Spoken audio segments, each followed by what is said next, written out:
Welcome to this very special edition of The Author's Voice with KAJ, a show where we explore the stories behind the stories. Here we dive into the worlds created by authors, discover the inspirations, and ensure that you walk away enriched and inspired. And today we have with us author Mark Sutton. He is an author. He's the author of How Democrats Can Win Back Men, a book that offers a path for Democrats to do better, which was before the election. They did not heed to it, lost the elections, and it was about among how Democrats can do better among male voters in order to win the White House and the Congress, as I said, but they did not win. He has been a registered Democrat for 35 years and has advocated for male well-being for 30. So, welcome to the show once again, Mark. Thanks, AJ, for having me. It's great to see you. You are welcome. Welcome to the show once again. And you, as we talked before the elections, when your book came out, and you clearly said if the Democrats don't energize male voters, they leave that door open for Republicans, and Republicans are very much there in the White House. How do you feel? How do you see this? In spite of your book, nobody listened. Yeah, I was incredibly frustrated with the Democratic Party during the election. I did talk to a lot of people. I even got the book to a couple of people in the Harris campaign. They weren't not the people who ran the actual campaign, the whole thing, but people who worked, on state level in the campaign. And so I got the word out a little bit, but not enough. It's so tough, especially in an election year. There's so many different voices, so many different people with opinions. And, I'm not an official, political consultant. There are, of course, people who that's their living. That's what they do. And at this point in my life, that isn't my living. This book very much came about organically. As you mentioned in the intro, I've been a registered Democrat for 35 years, and I've been incredibly frustrated with the party. In fact, I originally was going to call this book A Man Without a Party, because I feel like the Democrats had alienated me. And in fact, there's a famous podcaster here in the United States named Adam Carolla. I don't know if you've heard of him, but he has a very big following. And he just went off on his most recent podcast about Democrats and how they hate men and everything. And I just thought, this is exactly the problem, is that there's a lot of people who just feel, on the Democratic side, there's a lot of men in particular who feel that the Democrats don't like them, or women who care about their sons and they care about their husbands, and they say, hey, Democrats, you're not doing anything for us here. What's going on? So, and like you said, unfortunately, I was concerned that the Democrats would not do very well amongst men, and that's exactly what happened. I have something that I talk about in my book, and I now call it Sutton's key. There's people with their different keys to the election and everything. I only need one key. Every single election since 1972 until 2024, every single presidential election, when the Democrats have gotten it, they've only done minus 8% or better among men. So they don't even have to win men. They just have to get up to minus 8% or better. And the higher, the better, obviously. Every single time they have done that, they have won the White House. Every single time it's been at minus 9% or lower among men. That means that Republicans won men by 9% or more.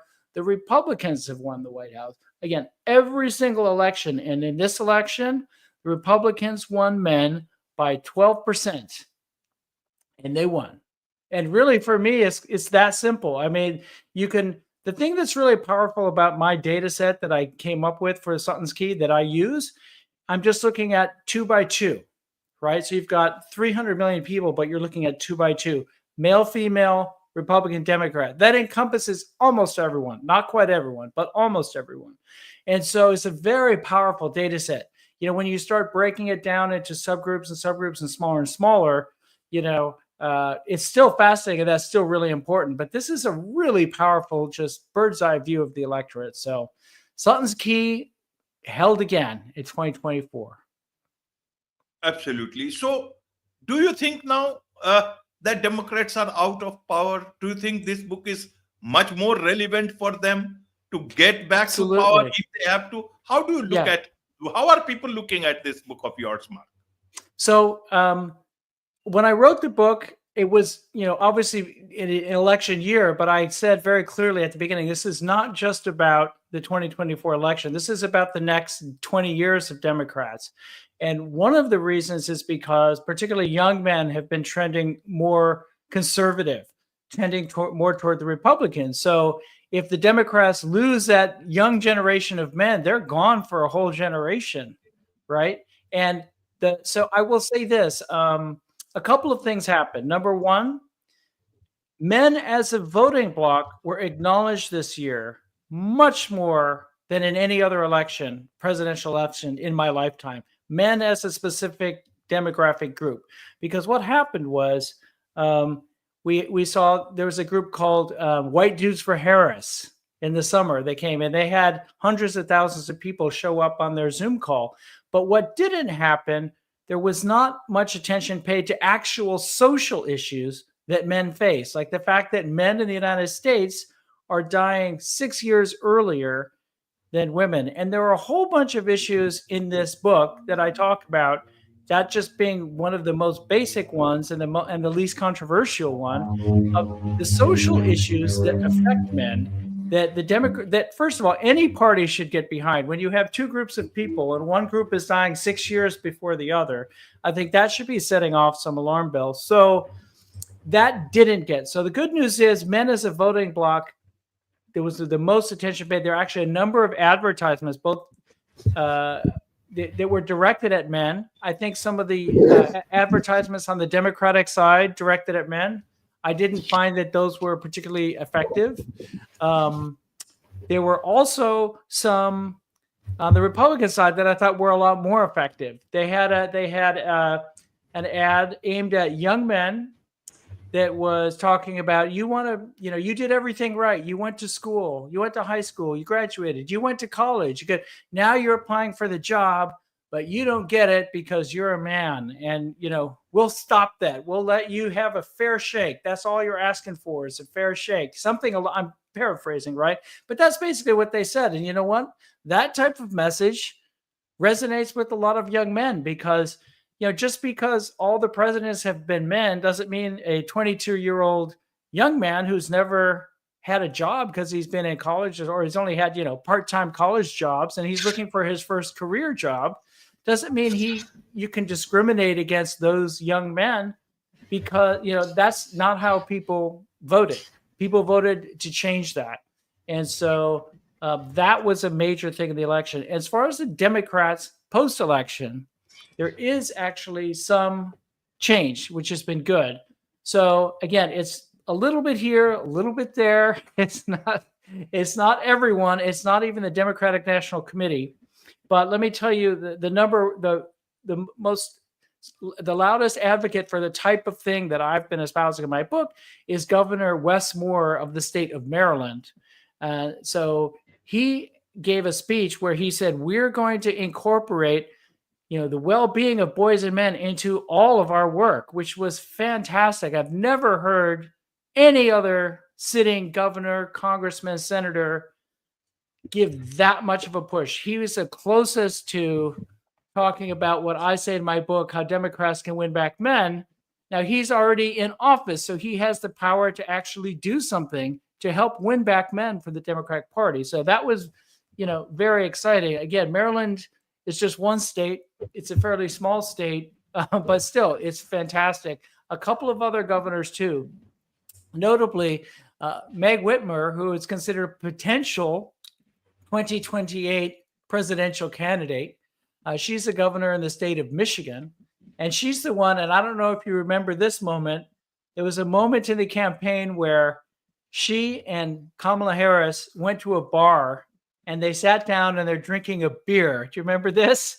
And there was a quote unquote hot mic moment, which means there was a newscaster had a microphone pointed at them, but it was, kind of far away, but it could still pick up what they were saying.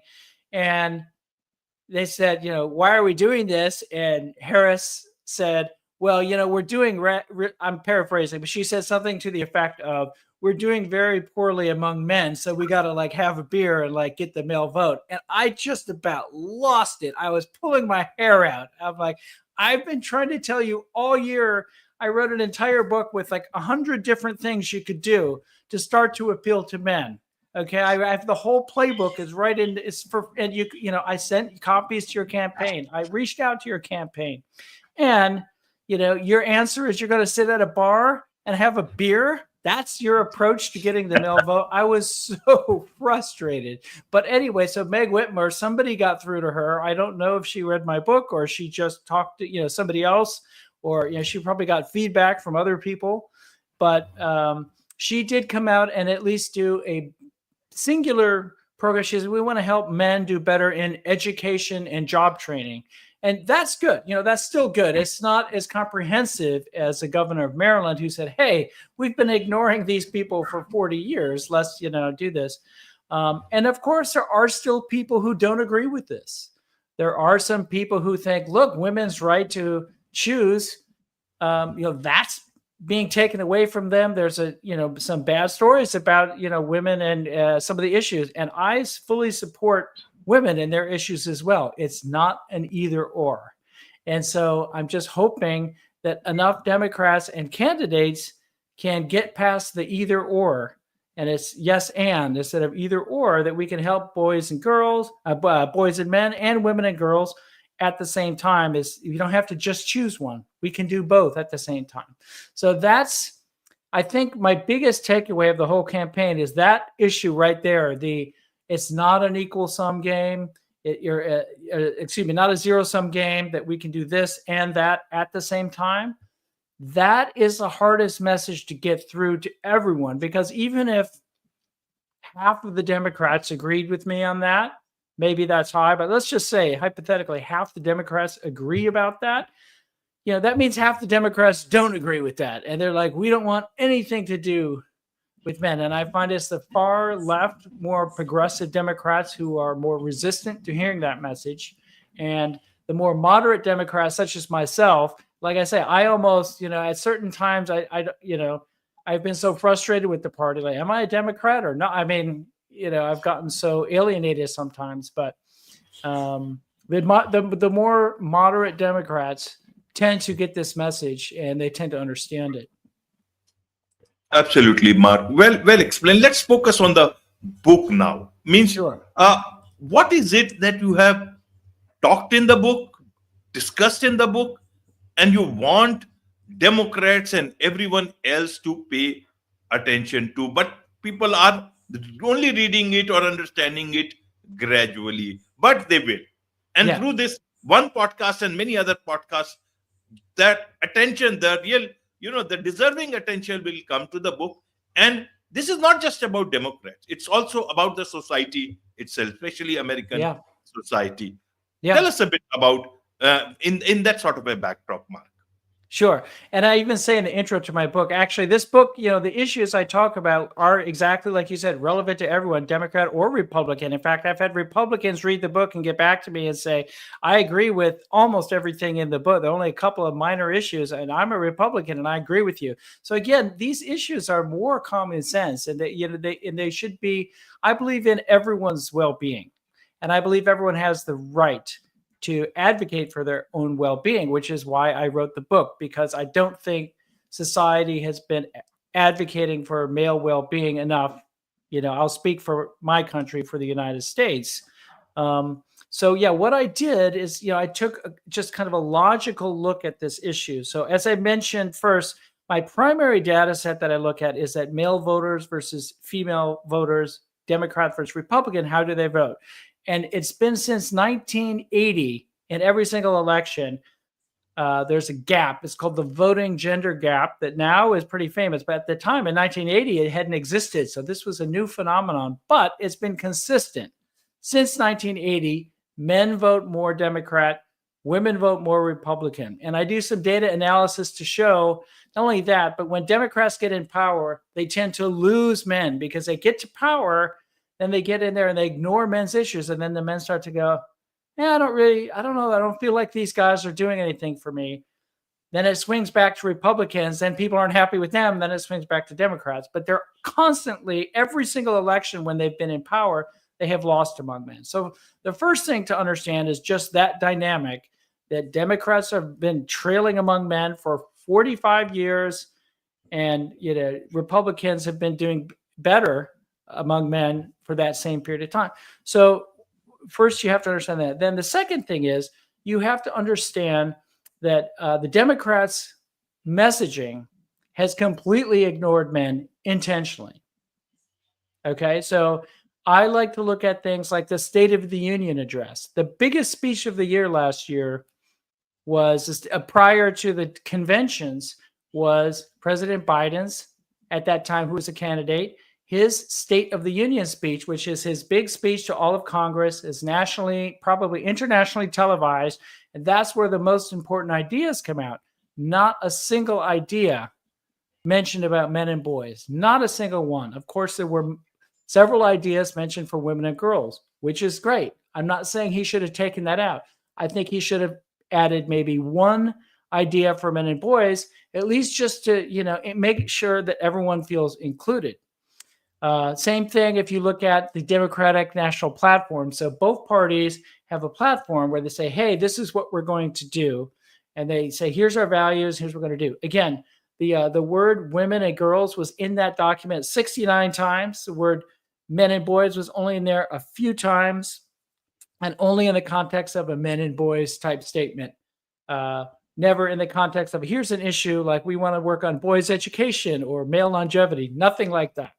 So just by looking at those numbers, the analysis of it, you see the Democrats aren't even trying. So then chapter 3 of the book, as I move on, I start to talk about, well, what are the issues? Like, what are the things that the Democrats could be talking about to then put in their messaging to then win the elections, right? So, those issues, I mentioned the first one, longevity, the fact that, people are shocked when they find out that men are dying 6 years earlier.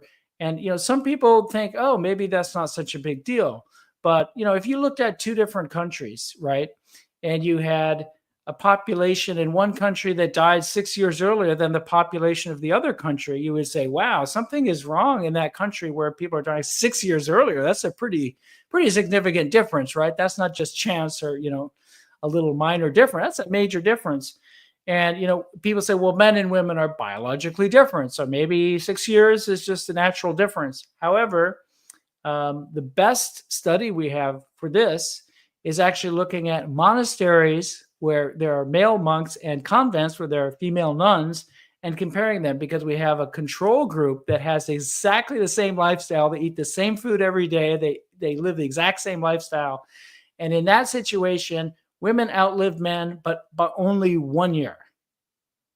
And 100 years ago in the United States, the life gap between men and women was only 1 year. Now, that's just one very basic issue. Men also have a lot of bad social outcomes. 93% of people in prison are male. 78% of murder victims are male. That was one of the surprising numbers for me. I knew that more men committed murder. It's about 88% of murders are committed by men as well. But I was shocked that 78% of murder victims are also male. I thought it was going to be around 50-50. And of course, I don't want anyone to get murdered. I'd like that number to be 0 for everyone, right? That would be the ideal. So we see some of these negative outcomes for men as well. There's a lot of things that can be addressed, and there's one thing that I call the apex fallacy. I didn't come up with that term, but it's known as the apex fallacy. This is another mental thing that people need to get over. So, for instance, all presidents in the United States have been men. 75% of Congress and 90% of the Fortune 500 CEOs are men. So women are underrepresented in places of leadership in the United States. Okay, that's great. I acknowledge that. That's fine. But 75% of the unsheltered homeless in the United States are male. And if you're a homeless person who is living in a tent and worried about your day-to-day survival, you're worried about getting robbed or getting in a fight or just getting your basic necessities to live, does the biological sex of the person 2,000 miles away in the White House, does that really affect your life or your day to day? No, it's going to be the policies of the government. And if there's support systems to try to help you out to get beyond, where your situation is, to help you get back up on your feet, the gender of so I think there's this fallacy, it's called the apex fallacy, that we can't do anything for men and boys until we've solved everything for women and girls because they're positions of leadership. There's a total misunderstanding, by the way, of the pay gap, which I get into in my book. There is a pay gap insofar as men overall who work a full-time job earn more than women overall who work a full-time job, but it's not for the same work. Men and women choose different jobs. That's the main thing. And the second main thing is when women have children, they choose to take some time off and work less, so they make less money. Those two factors account for almost the entire wage gap. There might be a tiny bit of discrimination, but less than 1%. And if there is any, it should be zero. I mean, if a company finds that they're discriminating in terms of sex, in terms of pay, I 100% support. Let's even that out so it's totally fair. I would never say that somebody should get more or less money based on their biological sex, but they should get paid more or less money based on how dangerous the job is, how many hours they work, how good their performance is, what type of job they took in the first place, how much education is needed to get that job. Those factors all are an important part about how much money you earn. So part of understanding this is having a good, fair, and balanced discussion about the issues on both sides. But what has been happening to a large degree is that the political left in the United States has only focused on the perspective of women and girls as well as only on their issues. And they've neglected men, their perspectives, and their issues. And the result is what we see today. The White House, the Senate, Congress, and the Supreme Court are all Republican controlled. And you've lost everything. At what point when your team is lost, you're in last place, you haven't won a game, you fire the coach, fire the best player, get some new players in there, start over, right? Like you need to get some new people on the team. That's where the Democrats are. They've lost all those offices. Absolutely, Mark. So they have lost all offices, but can they win that back? Why are they so reluctant to accept this? That men need help. Is it because they don't want to give an impression that they are abandoning women voters? Mm-hmm. Or is it because they are just simply do not understand these things or do not want to understand these things? Maybe because you had a presidential candidate or a president like Joe Biden. Someone else would have perhaps understood this better. Someone else will understand it in future better. How do you see this future vis-a-vis the points that you have raised? Past is past. How do you look at future panning up? Well, I think younger generations have to have an open mind. As I mentioned, there are a few of the newer generation of politicians who are starting to get this better. And I think now is the time that a lot of politicians are willing to look for new answers. I think the previous generation maybe was so steeped in this idea of a 1970s set of talking points that are now out of date, quite frankly. Some of them aren't. Some of them are still true, but a lot of those 1970s talking points are out of date. If you look at colleges, 60% of students in college are female and only 40% male. That means there's 50% more women in school than men. And that's a challenge. That is a real challenge for our society. And in 1972, when some of those older ideas, that number was not even quite, but it was essentially reversed, not even all the way. Okay. That's just another, really basic cut and dried number, no issues. The other thing is, there's an expression that was shared with me: a virtue taken to its extreme becomes a vice.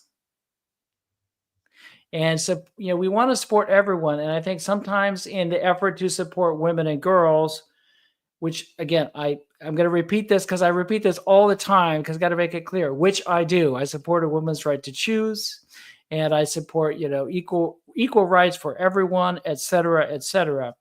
But, that doesn't mean we have to ignore men and boys. And I think there are some younger, as I mentioned, the next generation of uh, candidates and of politicians, they're starting to see this. I think it's just, it's in its infancy right now. I suspect, I'm going to make a prediction. I bet there's going to be other books kind of similar to mine coming out in the next year or two. I bet there'd be at least one or two.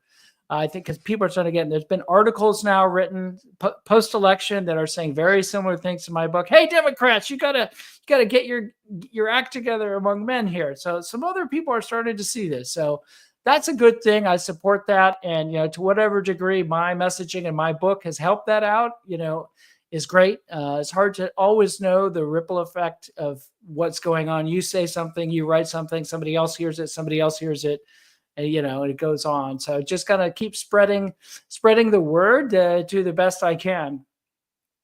Right, Mark. So just because Democrats did not raise men and boys issue well, does that mean that Republicans did it, or is it just that men were disenchanted with Democrats and Republicans got the votes?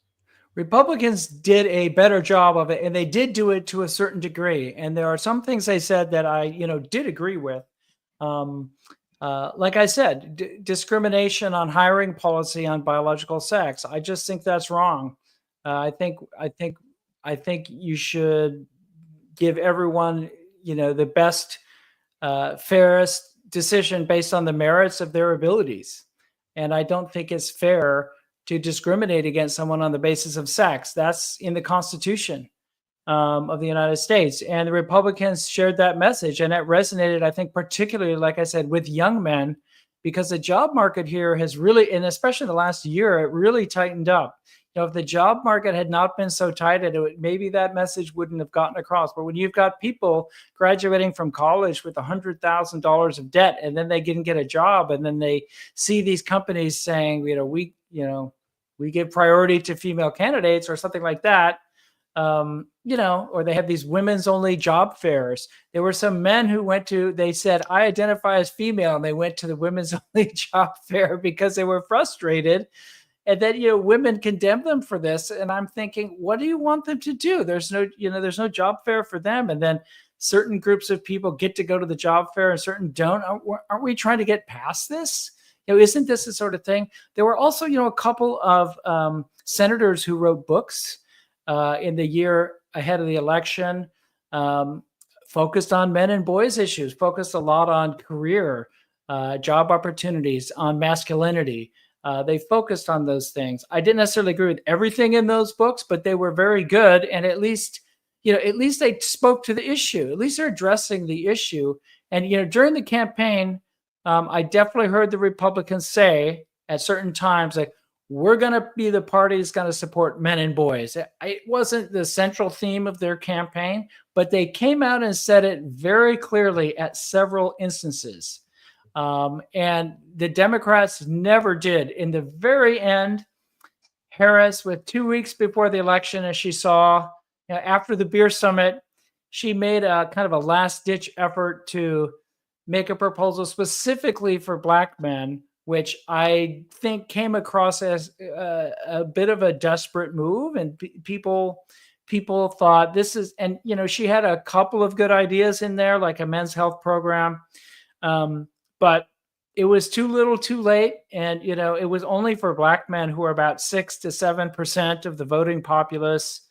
So, you're still excluding people.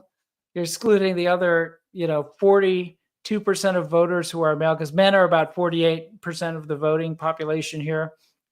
So, yeah, so the Republicans did a much better job, and they didn't have to go all out. It was, there were other issues, obviously, that were really big. Immigration, of course, was a huge issue. DEI in general was, and so there was part of the DEI issue. So, yeah, the Republicans certainly did a better job of communicating directly with men. Absolutely. So, how do you see this whole future coming up for USA? Because politically, a lot of people want to see a woman president. This has been their talk for several last years. Maybe it will happen. And vis-a-vis that, a lot of people want men's and boys issue to also gain prominence. Do you Yeah. think these two issues can run simultaneously, or it will be at the cost of one another? How do you see the future of America in terms of elections, in terms of both these issues? I actually think they would go together perfectly because, and this was why I was so frustrated because Harris had the perfect opportunity, right? She could have said, as the first woman president, I'm not going to forget about men and boys. In fact, I'm going to put them high on my priority list. So that would have, if there were men who were maybe afraid to vote for a woman because she wouldn't care for them, that would have just put that issue out. And I have always thought too, it's likely the United States, the first female president, may indeed be a Republican or a conservative, in the same way that in England, Margaret Thatcher was the first prime minister. She was a conservative, kind of like a Reagan type conservative. And so I wouldn't be surprised if the first female president of the United States is a woman as well. And again, since Republicans tend to focus a little, somewhat better on men and boys issues, then again, I just wouldn't be surprised at all if a female Republican president actually instituted some of these ideas. Right, Mark. So, as a Republican for the last 35 years, when you see these things happening, how do you feel? Does it make you feel bad, or does it make you feel like going across joining the Republicans? I like, this book I wrote was about politics, but I work most of my time is in the nonpartisan space, working with nonprofits, NGOs, those type of organizations that, first of all, don't take a political stance. And second of all, I work with people all across the political spectrum. I've got a lot of more conservative friends, and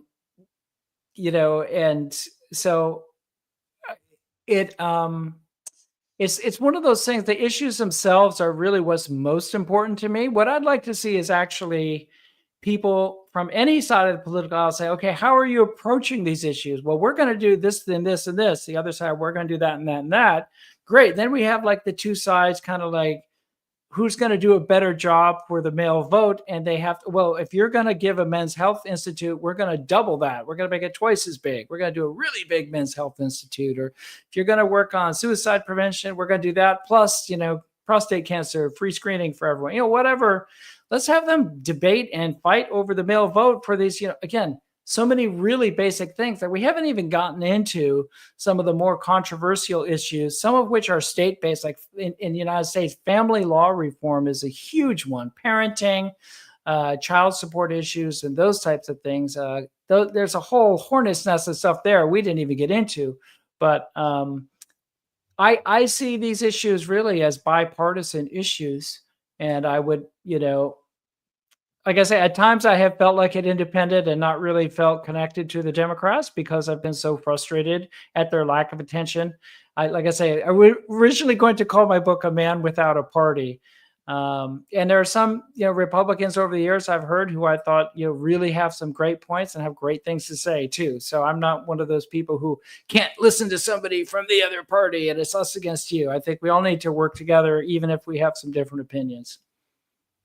Maybe. So is there another book in the offing? That book you can name perhaps, A Man Without a Party. Yeah, that it could be. I am in the process of trying to figure out the next step with this, whether I would do a new edition of this book post-election or just a completely new book and take some ideas in a little bit different direction. So I'm in talks with some folks here and trying to figure that out. Wonderful. And so in a nutshell, about this book of yours, how Democrats can win back men. In terms of, yes. So what do you want readers of your book to take? What insights do you want readers to take away with them? Okay. So first of all, again, it's not a zero-sum game. We can help everyone. Okay. We can help everyone regardless of their sex. Men and boys have a lot of social outcomes that are very poor, and we need to do a better job of helping them. Suicide rates are very high. drug overdose. Drug overdose did come down a bit in the later part of the Biden administration. And again, I think if they had touted that a little bit more, they talked about it a little bit. I think they could have tooted their own horn a little bit better on that, because that is such a tragedy when people dying of overdose, particularly fentanyl. But it doesn't matter what it is, whether it's alcohol, fentanyl, doesn't matter. Of course, it's a tragedy. And about 75% of those deaths are male. So that, again, it's not just men, but it's majority men. So understand that there are these social issues. Men are only 40% of college students, et cetera, that are out there. And as a society, we need to address those issues, and we can do so while not abandoning women and girls. It's not an either or. So I would say really take that, and whatever political party you are, the government can help on these issues. And so, just if you're somebody who just likes to look at the polls and look at men versus women in the election. And if you're coming up and Democrats are -10 among men, it's very unlikely they could win. Of course, the patterns are meant to be broken. There could be a pattern for 50 years and then something changes. The world can change. But right now, that pattern holds still for 50 years. So. Absolutely. There's much to learn about American politics, about men-women issues, and so much more. So what's the best way people can connect with you, Mark? Sure. So, well, first of all, the book is available on Amazon.com. It's Mark W. Sutton, How Democrats Can Win Back Men. And then I've also got a Substack called Men in the 24 Election. And I've got my own website, mark-sutton.com. It's mark-sutton.com. And that has the links to all the other stuff on it. Wonderful. With this, it's a wrap on this very special edition of The Author's Voice with KJ. Thank you so much indeed for joining us. Thank you so much for having me. It's been a pleasure.